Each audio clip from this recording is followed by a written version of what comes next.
about the major issue. We want to talk about peripartum hemorrhage. My name is Professor Henrich. I'm the head of the Prenatal Diagnosis and Therapy and Obstetrical Department of the Charité Hospital in Berlin. 210 million pregnancies annually occur worldwide, and 20 million of these patients suffer on maternal morbidity. And it is estimated that approximately 500,000 maternal deaths occur.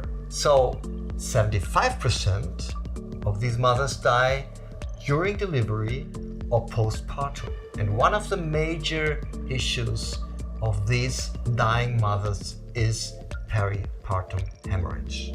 Some further numbers. Can you imagine that 4 babies are born every second in the world, and that 4%, so every 25th mother, bleed more than 1 liter during the delivery or postpartum.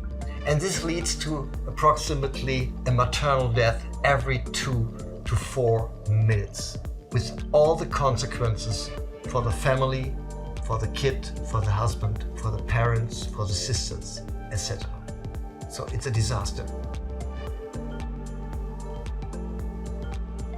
Postpartum hemorrhage is one of the 4 major causes of maternal morbidity and mortality, if not the number 1, especially in the low and middle income countries. Every midwife and every obstetrician knows actually that peripartum hemorrhage is due to the 4 important T's.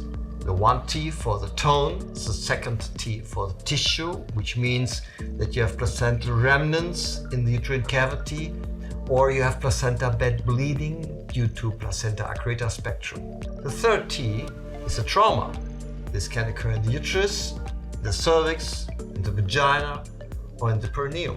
And the 4th T is for the thrombine, so clotting disorders.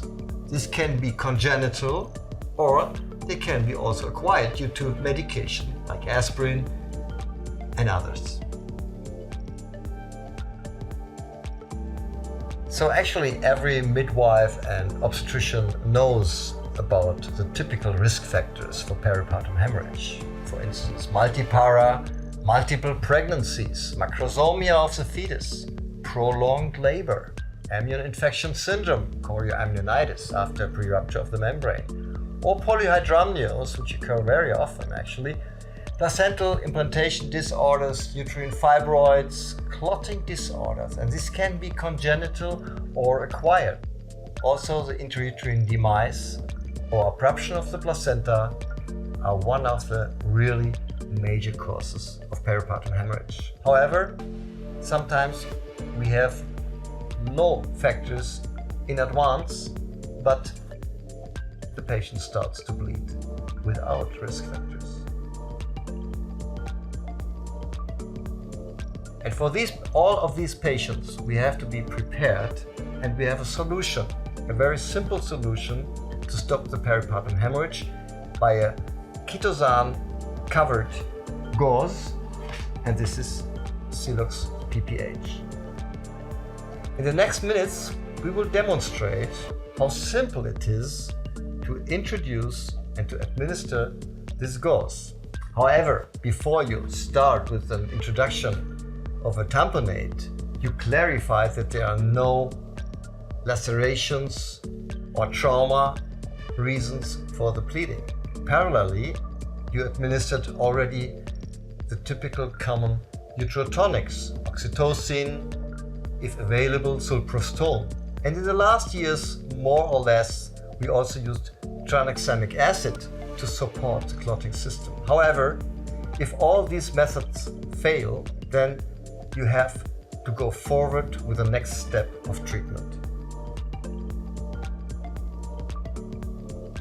So now in the next minutes, we would like to demonstrate the application of the tamponade. And before we start, I would like to introduce you to my colleague, Josephine, and to our simulation model.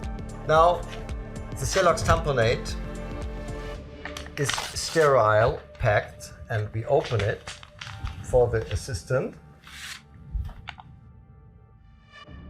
And she is now preparing the tamponade for the insertion. Before, she already clarified that there were no lacerations in the vaginal canal, and she's inserting the speculum. An assistant can hold the speculum, and she will now grasp the cervix with an atraumatic forceps, introduce the gauze gently up to the fundus of the uterine cavity. Now Josephine feels exactly that she fully packed the uterine cavity. She leaves some of the material outside, and in between the next 3 to 5 minutes, the bleeding should stop. I have a very nice contraction, and our gauze is very well inserted. I'm happy. I want to mention one special issue.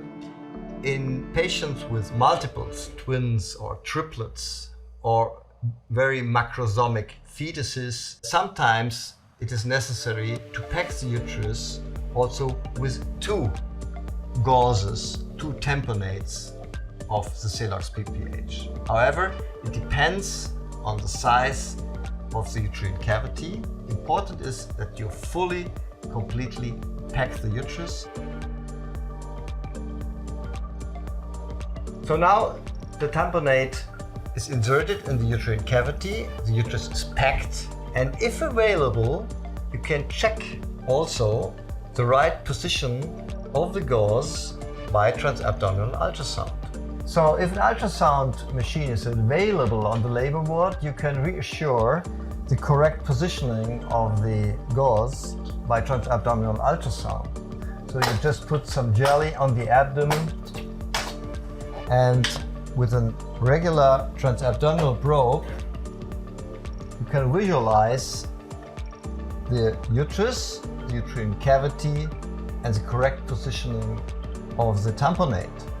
On the other hand, you can see if further bleeding occurs or if clots are in the uterine cavity. And very important, for best practice, we recommend the administration of an armband around the wrist of the patient.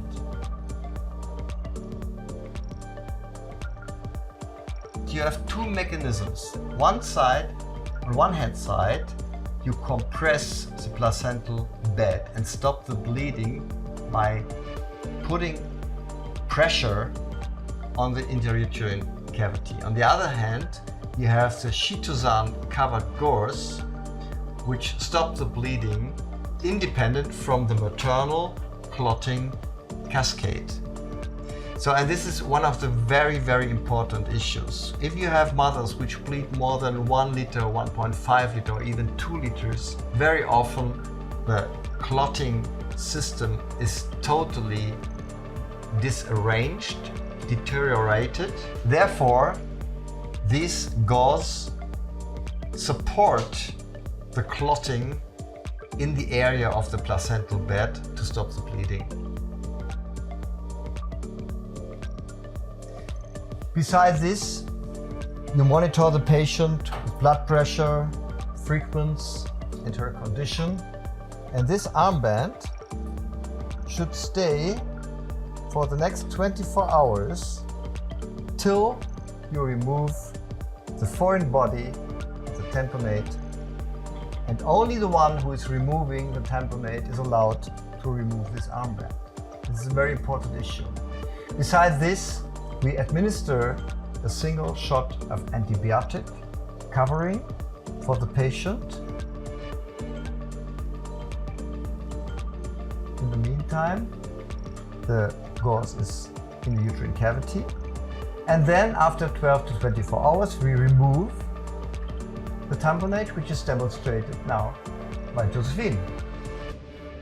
And this can be also monitored by ultrasound if the ultrasound probe and machine is available, but it's not really necessary. So after the removal of the tamponade, we never have seen any recurrent bleeding. We haven't seen infections and we haven't seen allergic reactions. So it's a very painless introduction of the gauze and painless removal, and we had an extremely highly satisfied patients.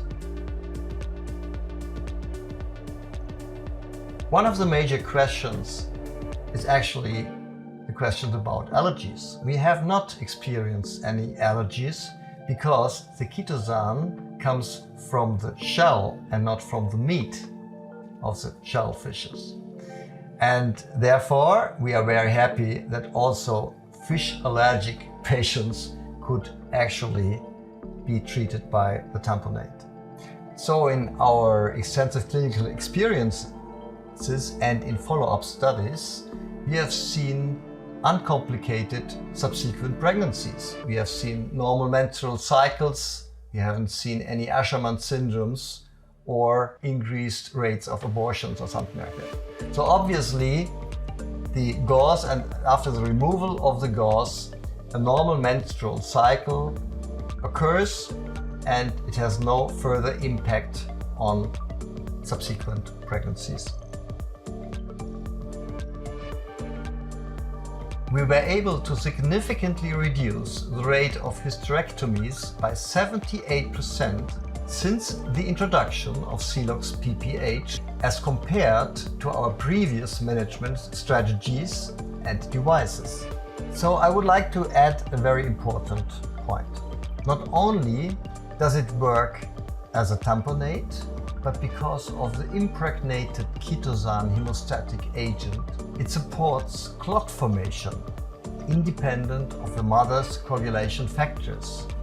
And especially the clotting seems to be the problems in mothers which bleed more than a liter or 1.5 liters. So this is, I think, especially in comparison to the other devices on the market, the big advantage. And the application is painless. Application and removal is painless. You do not need any anesthesia or analgesia. And this is also an important issue because it's not always available, especially not in the outpatient clinic setting. So we know from the WHO and from the statistics that the majority of severe peripartum hemorrhage deaths occur in an outpatient clinical setting. That means especially in low and middle income countries, where very often just a midwife alone is responsible for the managing of a delivery far away from a hospital or medical assistance or anesthesia, etc. So to demonstrate that it could be also possible for a midwife alone to solve the problem of severe peripartum hemorrhage, Josephine will demonstrate without any instruments to introduce the gauze in the uterine cavity. Please.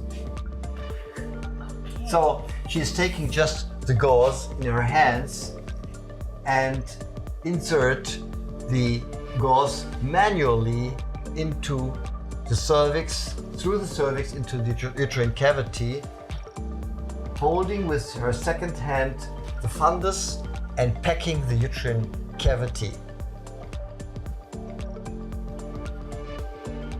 So because you need not any ultrasound machine or further instruments, you just pack the uterus by your hand and you will be as successful as in the clinical setting. So if the uterine cavity is fully packed, the resistance is palpable in the fundus, you should administer antibiotic single shot tablets as well, but if not available, even it is possible to apply it without antibiotics. So to conclude, CELOX PPH is the game changer in the treatment of peripartum hemorrhage. I am absolutely convinced that it will reduce the rate of maternal mortality. So it's time to save mothers' lives. If you need further information, look at the links, and thank you very much for your attention and listening. Fast-acting, safe, clinically effective, versatile and easy to use at every delivery across the world.